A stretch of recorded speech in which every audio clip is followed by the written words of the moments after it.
That's Erika Raum playing with a chamber orchestra that we can't quite remember the name of. We can't figure out what it, but you conducted that piece too, eh? Well, no, I mean, I didn't get up and wave my arms, but there was no conductor. Yeah. And I started it with body language, essentially. That's how you conduct and play at the same time. Now, Elizabeth, what's the big piece you've written for Erika? It's a concerto for violin and orchestra. And it has 4 movements, and I've called it The Faces of Woman. Mm-hmm. And when does the world get to hear that? April 24th. Here in Regina. Aha. And yeah. Jessica, will that be part of the film? Yes, definitely. So you'll be in the orchestra playing the oboe. That's right. For a piece that you wrote. Yeah. While your husband's playing trombone. Yeah. And your daughter's playing the violin. Uh-huh. And your other daughter's making a film about it. It's going to be nerve-wracking. Is there room for any non-Raum people in Regina that week? No, keep out. Elizabeth Raum in Regina, and Erika and Jessica Raum have been with me here in Toronto. I'm Peter Zosky, hosting the Morningside on CBC Radio. Morningside takes its daily 2-minute pause now. I'm not nervous yet. I'm getting nervous. I mean, if we were using one of the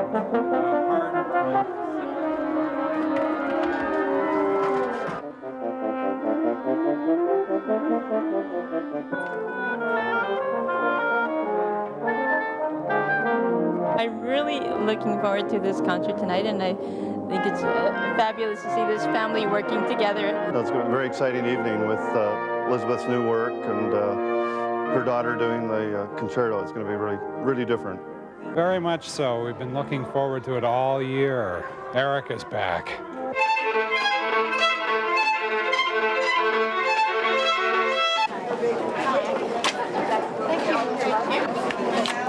Thank you.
I used to do a lot of sewing. I did a lot of woodworking, upholstering.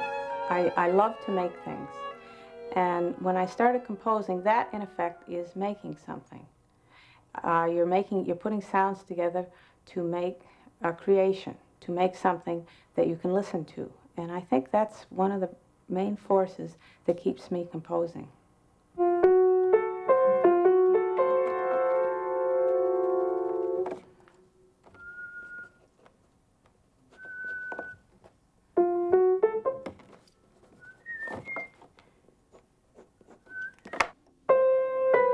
The music that I've been writing more recently, I like because I think I've found the style that I'm comfortable in.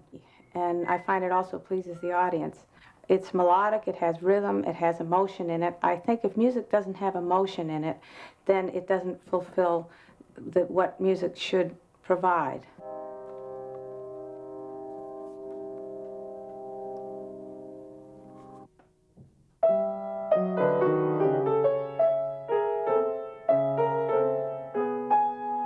I would have to go back to my favorites, Brahms, Beethoven, Bach.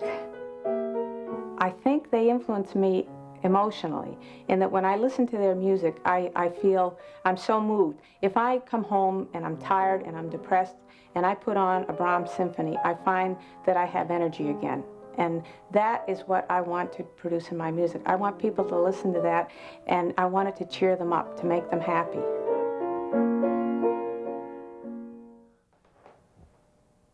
Erika, listen, hon, I made some changes in the first movement. Get a pencil? Got some paper? Okay. Measure 21. Let's see, it's in 3. 1, 2, 3. 1, 2, 3. 1, 2, 3. Okay, now this next section I can't play up to tempo. So I'll just tell you, it's six sextuplets, okay? It starts on the D.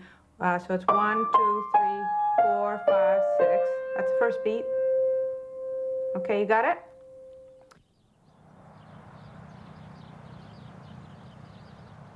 The conductor of the Regina Symphony, Vladimir Konta, approached me one day about writing a concerto for Erika. She had come back for a concert and he had heard her play and thought that would be a good idea. So I thought it was a terrific idea, of course. I've always wanted to write a concerto for Erika. She was in Toronto and I was here, so we couldn't really get together that much in the beginning. So what I did was write the work, and then I would call and ask her things. I'd play things on the piano for her and say, is this going to be possible on the violin? I don't know what we'd have done without the fax machine and without the telephone.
When I decided I wanted to be a musician was in the Quincy Symphony. That's a community orchestra outside of Boston. And I was an oboist, young oboe player, 14 years old. And we played our first concert that I was playing first oboe in. And I remember when we stood up at the end to take our bow, I thought, this is what I want to do with the rest of my life. And from then on, it was no looking back. That was it. I was going to be a musician. My father was an amateur singer. He used to sing, all the opera arias. I was brought up on Schubert songs, opera arias, and I took piano lessons from my mother from when I was 4. My mother and I played duets all the time. My brother played clarinet. My sister played piano as well. And so we used to play duets. We'd get home from school after school and we'd run down a few four-hand Haydn symphonies. It was like a recreation, like kids go home, they play games. We went home, we played duets. The whole environment had an influence on me in that music was to me the most important, the most normal thing in life. To have music all the time was like eating every day, you know, or sleeping every day. You had music every day.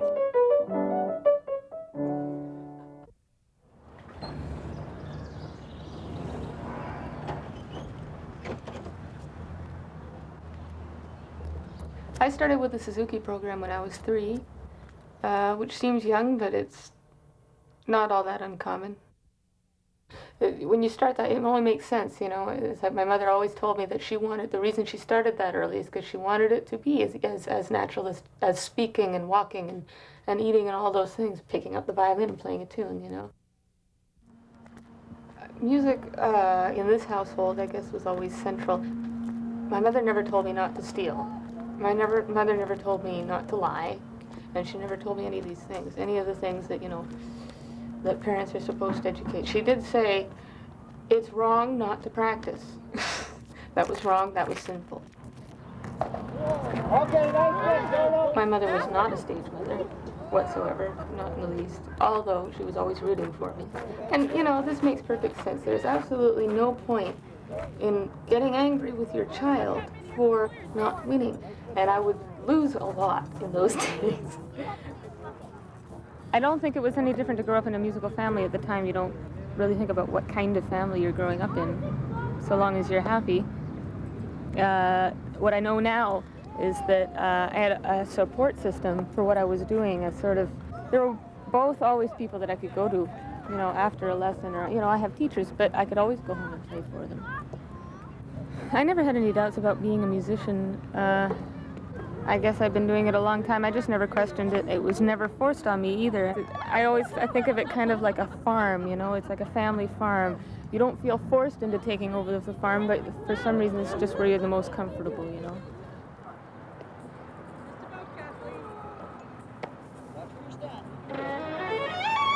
Well, when you come in the, what movement is this? This is the second movement. When you come back to the, so, you know.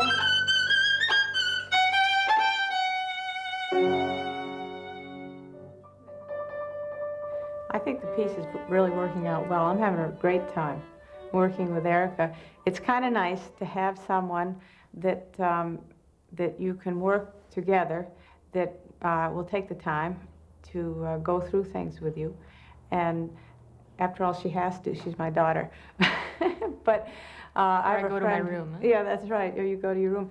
I have a friend that once said, if you want good musicians, you have to grow your own. See that right there? Whenever I write for a person, a specific individual, it's very, very helpful for me to know that person. It's actually part of the inspiration, I guess you'd call it, that gets me writing. Music, for me, is quite visual, as well as oral. In fact, when I wrote for Erika, I pictured her playing. Some of the music, I could just see her bow arm gracefully moving up and down, and her left hand flying across the fingerboard, and that actually gave me ideas to write parts of the piece, of the concerto.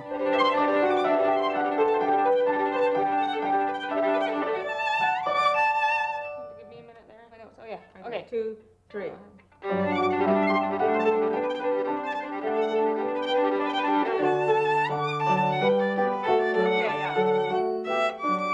I changed to begin with, so I figured that I could change it more. Okay, I know what you're doing.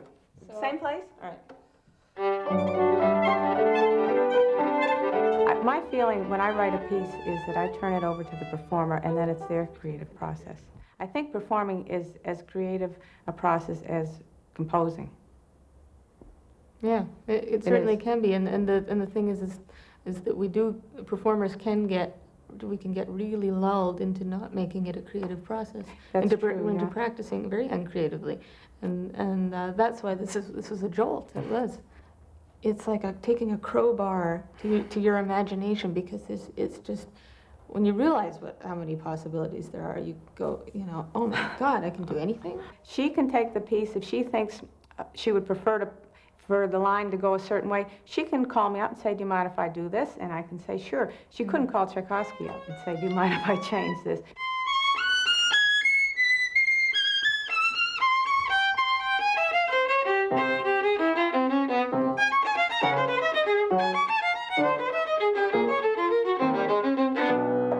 Okay.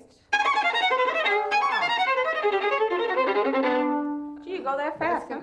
No, it's going to have to go faster. That's the problem. Okay, that's faster. Okay, how about if I put something in there like maestoso? That'll slow him down.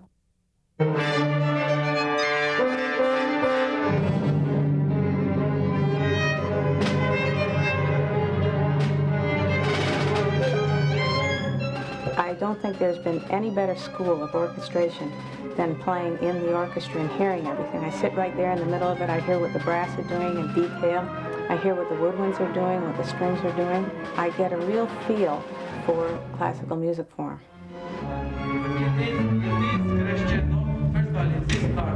It's pretty exciting when you hear that whole orchestra playing. You have the percussion section, the brass section. That's very exciting. You think, how did I ever make something that loud?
It's a funny thing. People have a rather romantic idea of a composer.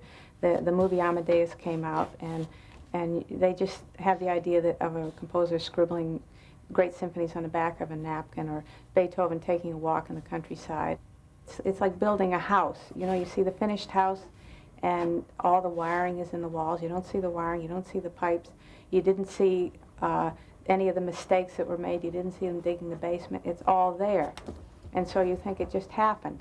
It just flowed forth. But it didn't. You have to work things out. Sometimes I'll write a piece and I'll think, no, it just doesn't balance. I need 8 more measures there. So that takes a long time to put those 8 more measures in to make it balance, whereas everyone thinks that it just balanced by itself.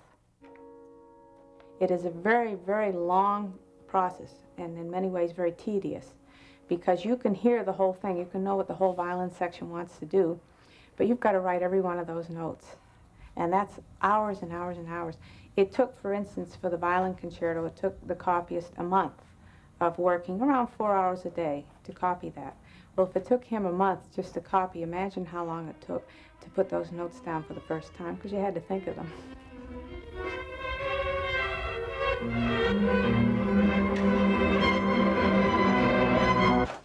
Cream cheese and hamburger or lamb on it, then she would do the crimping. Then you just grab a little fingerful of cream cheese. I don't think I'm even getting it. Well, that looks fine, hon. They'll taste great. And then you put some Sewing, lamb on top. needlework, Cooking. Family traditions. All of those things I think have always been handed down from mother to daughter. This is just unique in that it's music. I think you'd find that in the last few centuries, music played in the home was dominated by women. Nowadays, we don't think of it so much because media has brought us out into the open more. But I think back then, there were probably a lot of cases of mothers writing for their daughters, singing, playing the piano. And I think there are other arts that mother and daughter have shared. I just think that in music, it's a particular art that women haven't come into until fairly recently.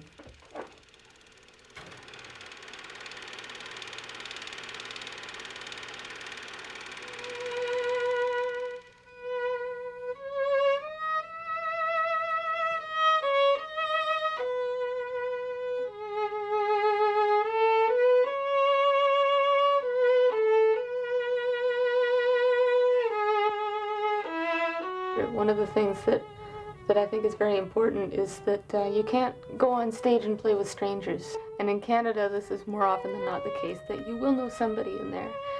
And of course, this is the other extreme. I know everybody in that orchestra. And a good 40% of them are second parents to me, or uncles and aunts, and auntie this and uncle that, you know. And of course, I want this to be great. If I've wanted anything to be great, I'd like this to be.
When Erika was little, I used to take her little hand and play her little nursery tunes. But of course, her little finger was too weak to push the key down, so I'd push the key down, but she would think she was doing it. What I was hoping to do was to give her a feel for the piano so that she couldn't remember not having music. These things are an incredibly loving way to make somebody develop their ears and their skills and their love for music. These are ways that you could only do with a mother who was able to do that. Don't do that at your music lessons.